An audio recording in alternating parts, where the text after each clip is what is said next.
Hello everyone, welcome back to our channel. हम देख रहे थे फोरियर सीरीज, फोरियर ट्रांसफॉर्म से रिलेटेड हम प्रॉब्लम सॉल्व कर रहे थे।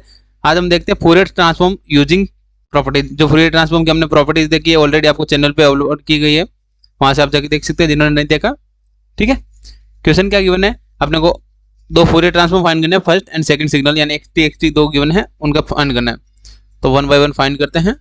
प्रॉपर्टीज का यूज करना है। तो फर्स्ट वाला क्या है, x t is equal to क्या गिवन है अपने पास, d upon d t and derivative of e raised power minus at into ut। ठीक है, e raised power minus at into ut क्या होता है, एक्सपोनेंशियल फंक्शन। एक्सपोनेंशियल फंक्शन हो गया एंड डेरिवेटिव क्या मतलब एक्सपोनेंशियल फंक्शन या टाइम डोमेन का डेरिवेटिव है। तो यहाँ पे प्रॉपर्टी कौन सा यूज होगा, पहले यहाँ प्रॉपर्टी लिखते हैं। प्रॉपर्टी कौन सा यूज हो रहा है, differentiation in time domain. Differentiation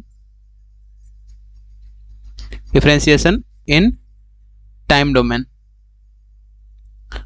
तो प्रॉपर्टी क्या था, प्रॉपर्टी लिखते हैं यहाँ पे। पहले प्रॉपर्टी लिखना होता है आपको, देन अपने को सॉल्विंग करना होता है। D upon d t of x t, यानी एक्स टी का अगर डेरिवेटिव लिया हमने तो क्या जाएगा, j omega into x of f. या यहाँ पे 2 पाई एफ भी लिख सकते हैं एंड ओमेगा लिखेंगे तो ओमेगा भी लिख सकते हैं। ठीक है, या और क्या लिख सकते हैं इसको, 2 पाई एफ जे 2 पाई एफ इंटू ये क्या है, theta pi F into x of F, ऐसा भी आप लिख सकते हैं। ठीक है, आई होप ये आपको समझ में आएगा। ठीक है, हम ओमेगा लिख के ही सोल्व करते हैं। ओमेगा को अपन 2 पाई एफ भी लिख के सोल्व कर सकते हैं आप। ठीक है, वो भी कैलकुलेशन करेक्ट होगा। ये हमने लिख दिया, ये प्रॉपर्टी लिख दिया। प्रॉपर्टी लिखने के बाद अब कंपेयर करते हैं। यहाँ पे डेरिवेटिव कौन सा है, ये डेरिवेटिव है एंड यहाँ पे क्या एक्सपोनेंशियल फंक्शन। तो अपने पास पता है फोरियर ट्रांसफॉर्म ऑफ, बेसिक चीजें जो बेसिक फंक्शन है, Fourier transform of exponential into UT क्या होता है, क्या होता है एक्सपोनेंशियल फंक्शन का, जो भी एक्सपोनेंशियल फंक्शन है वो upon a plus 1 upon a plus j omega. यहाँ पे माइनस होता है तो यहाँ पे क्या आता है प्लस। आई होप ये आपको समझ आएगा। यहाँ प्लस या माइनस होगा तो यहाँ पे क्या आएगा प्लस, एंड यहाँ पे प्लस होगा तो यहाँ पे माइनस आएगा। ठीक है, देन ए का वैल्यू क्या होना चाहिए, ग्रेटर देन 0। आई होप आपको ये समझ में आएगा। देन अब सॉल्विंग करते हैं। ये हमने लिख लिया Fourier transform of x T. Then अब सॉल्विंग किया, क्या बनाएगा, फोरियर ट्रांसफॉर्म ऑफ डिफरेंशिएशन वाले का क्या बनेगा, D upon d T into E rest power minus a t into u t. क्या बनेगा यहाँ पे हमने देखा था जे ओमेगा। जे ओमेगा मतलब जे ओमेगा लिखा into J omega into x of F. X of F क्या है, एक्स ऑफ ओमेगा। जो अपने फोरियर ट्रांसफॉर्म एक्सपोनेंशियल टर्म में यानी इस टर्म का क्या आ जाएगा, एक्स ऑफ ओमेगा होता है, x of omega. Then x of omega का वैल्यू पुटअप कर देते हैं यहाँ पे, j omega into x of omega क्या है 1 upon a plus j omega.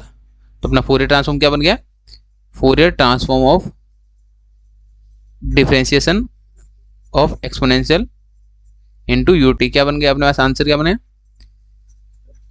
J omega into या जे omega upon a plus j omega. मैंने जे ओमेगा को 1 के ऊपर लिखा है। ठीक है, आई होप ये आपको समझ आएगा। ये प्रॉपर्टी की हेल्प से हमने जल्दी से सोल्व कर लिया, इसलिए अपन प्रॉपर्टी को रिमेंबर रखना होता है अपने को। ठीक है, ये हो गया फर्स्ट क्वेश्चन। हमने सेकंड क्वेश्चन में क्या प्रॉपर्टी है वो देखेंगे। पहले सेकंड क्वेश्चन लिख लेते हैं। Second question, x t is equal to क्या है यहाँ पे अपना, डेल ऑफ एफ यानी इम्पल्स फंक्शन गिवन है, del of t plus e raised पर minus a t into u t. ठीक है, अब यहाँ पे क्या है अपना, जो एक्स टी फंक्शन है वो क्या है अपना, दो फंक्शन के एडिशन है। Let x1 of t is equal to del of t and x2 t is equal to e raised पर minus a t into u t. ठीक है, दोनों फंक्शन को अलग अलग लिख लिया। देन अब यहाँ पे कौन सा प्रॉपर्टी हो रहा है, लीनियरिटी प्रॉपर्टी। हमने जो सबसे फर्स्ट प्रॉपर्टी पढ़ी थी, प्रॉपर्टी कौन सी है, linearity property. Linearity property of Fourier transform.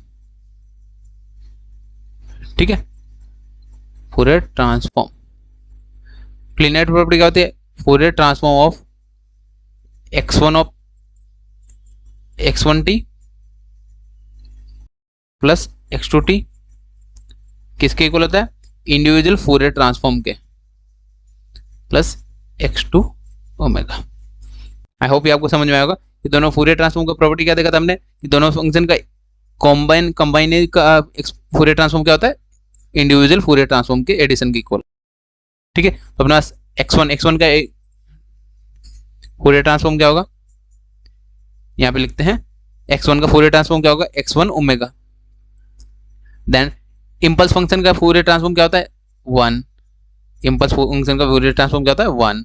And x2 omega. Exponential का क्या होता है, हमने यहाँ पे अभी देखा था 1/1 a plus j omega. I hope आपको ये समझ में आएगा ये कैसे लिखा हमने। ठीक है, a ग्रेटर देन 0। देन अब फूरियर ट्रांसफॉर्म लिखते हैं यहाँ पे, फूरियर ट्रांसफॉर्म ऑफ जो अपना कंबाइंड सिग्नल क्या है अपने यहाँ पे, del of t plus e⁻⁻at into u T.